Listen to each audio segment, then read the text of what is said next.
সমস্যা যে বছরখানেক ধরে আমরা জল পাই না, অল্প পাইতে পাইতে এখন একদম টোটালি জল পাইতেছে। কোন জায়গাতে? দুর্গাপুর 16 নম্বর ওয়ার্ড, 16 বন্ধ দুটাই হওয়া যাইতেছে না। দুই বেলা জল দেয় না? দুই বেলা না, অল্প সময় 15 মিনিট জল দিয়া বন্ধ করে দেয়, আর জল আর আয় না। কতদিন ধরে এই সমস্যা?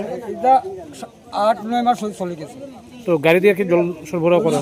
এখনো বর্তমানে গাড়িতে আগে কিছুদিন দিত এক দুই গাড়ি, এখন তো তাও দেয় না। আপনারা এ ব্যাপারে স্থানীয় কোনো আধিকারিক বা সবরে জানানি হয়েছে। কে বুঝে তারা কইছে আমরা জানারাম সমস্যা হইব, ঠিক করবো, কিন্তু কোনো আর এরপরে কোনো ইয়ে নেই।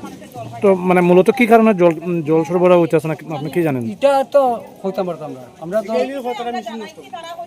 মেশিন নষ্ট জল তো দিত, গাড়ি দিত, জল দিত। আমরা এক বেলা দেয় না, বিকাল বেলা জল দেয় না। বেশি সমস্যা হয়েছে তোমার রাস্তার কাজ করার সমস্যা, তো জলের সমস্যা। যখন নতুন রাস্তা হয় তখন পাইপ লাইন উঠাইছে, আবার বুয়াইছে, তেরা করিয়া বুয়াইছে, কোনো জায়গা তুষা, কোনো জায়গাত নেশা, কেউর বাড়ি যায়, কেউর বাড়ি যায় না, জল আয় না সঠিকভাবে। কোনোদিন 10 মিনিটও জল মিলে না, যেমন আজকে কয়দিন থেকে টোটালি মিলেন না। এরপরে এর আগে গাড়ি দিয়া কয়দিন দিছিল, এখন গাড়ি দিয়ে দেওয়া বন্ধ।